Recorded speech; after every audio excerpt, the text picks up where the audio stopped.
For many Americans, the phrase young single mother conjures up a picture of a teenage high school dropout. But that image is out of date. Teen pregnancy rates have been declining for 2 decades now. Today's typical unmarried mother is a high school graduate in her early 20s who may very well be living with her child's father. Despite her apparent advantages, however, she faces many of the same problems that we used to associate with her younger sisters. If 30 is the new 20, today's unmarried 20-somethings are the new teen moms. And the tragic consequences are much the same. Children raised in homes that often put them at an enormous disadvantage from the very start of life. Thanks in part to TV shows like Girls and predecessors like Friends, we tend to think of today's 20-something years as a kind of post-adolescent transitional period. Young adults move in and out of jobs and careers, hang out at cafes and bars with friends, test drive romantic partners and just try to figure themselves out. This pop cultural depiction is accurate enough for the third or so of Americans who have a 4-year college degree, but it's a long way from the reality of most 20-somethings. By the time they turn 30, about 2/3 of American women have had their first child, usually outside of marriage. Indeed, 20-somethings are driving America's all-time high level of non-marital childbearing, which is now at 41% of all births, according to vital statistics data from the Centers for Disease Control and Prevention. 60% of those births are to women in their 20s, while teens account for only 1/5 of non-marital births. Between 1990 and 2008, the teen pregnancy rate has dropped by 42%, while the rate of non-marital childbearing among 20-something women has risen by 27%. The shift of unmarried parenthood from teens to 20-somethings is in part an unexpected consequence of delaying marriage. Over 4 decades, the age for tying the knot has risen steadily to a new high of nearly 27 for women and 29 for men, according to census figures. The good news is that later marriage has given many young people the chance to finish their educations and stabilize careers, finances and youthful passions before starting the family. One big upside is that college-educated women who wait until 30 to marry have higher incomes, about $10,000 more annually than those who tie the knot in their mid-20s. Later marriage has also helped cut the divorce rate, which has been falling slowly but steadily since 1980.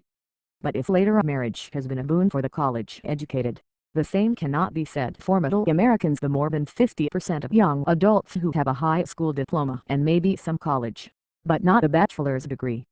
In fact, a key part of the explanation for the struggles of today's working and lower middle classes in the U.S. is delayed marriage.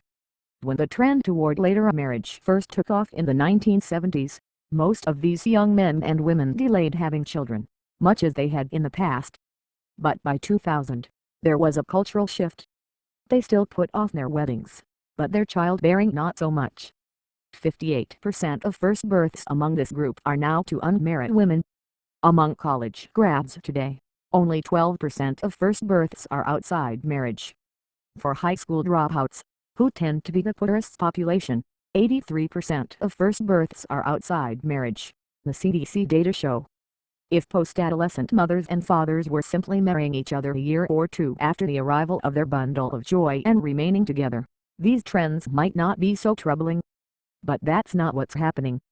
Many unmarried mothers in their 20s are living with their baby's father when they give birth. But about 2/5 of those couples break up before their child's 5th birthday. That's 3 times the rate for married couples of their age. These parents often go on to have another child or children with another partner or partners, creating a family maze of step-parents, siblings, grandparents and homes. As a great deal of research has shown, such instability is one of the greatest risks to children's well-being. It greatly increases the likelihood that they will experience academic, social and emotional problems like poor grades, drug abuse and perpetuating the cycle unmarried childbearing. All of this raises two questions. Why are young people marrying so much later? And why is that trend so often causing problems for middle American men and women but not for their college-educated peers? The answers involve a mutually reinforcing set of economic and cultural forces.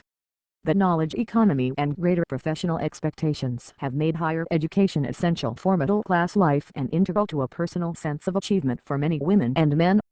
This has meant changing not just the timing but the meaning of marriage. Once marriage was the foundation for adult identity, finances and family, Now it has become a crowning achievement that only happens after a young adult is vocationally, psychologically and financially set. But this model of marriage has left many less educated, less well-off Americans without a viable life script. With manufacturing jobs and median male wages on the decline, less skilled men are finding it ever harder to become financially set. Under these circumstances, it is no surprise that growing numbers of middle Americans are postponing marriage or forgoing it altogether. Meanwhile, many whose jobs do not give them membership in the professional class turn to a traditional source of young adult identity parenthood for meaning and satisfaction. Although nearly all unmarried young adults say it's important to them to avoid pregnancy at the present moment, a third also say they would be at least a little happy if they did find themselves pregnant. And so young women often drift unintentionally into parenthood with men whom they believe are not good enough to marry or not ready for it. The sad irony is that the unmarried 20-something parent is often both responding to and helping to produce the economic and social troubles now enveloping much of the country. Children born to stable, married parents are more likely to graduate from high school and from college, well equipped to thrive in a knowledge economy and, in turn, more likely to marry and start their own families on a stable footing. The converse is true for children from homes marked by instability. Without a stable family, their chances of moving up the education and income ladder are stunted, which in turn reduces their odds of getting married as adults. Clearly, there are exceptions. Some married parent families struggle, just as some families headed by cohabiting or single mothers thrive. Still, for the sake of 20-somethings and especially their children, childbearing and marriage need to be brought back into sync.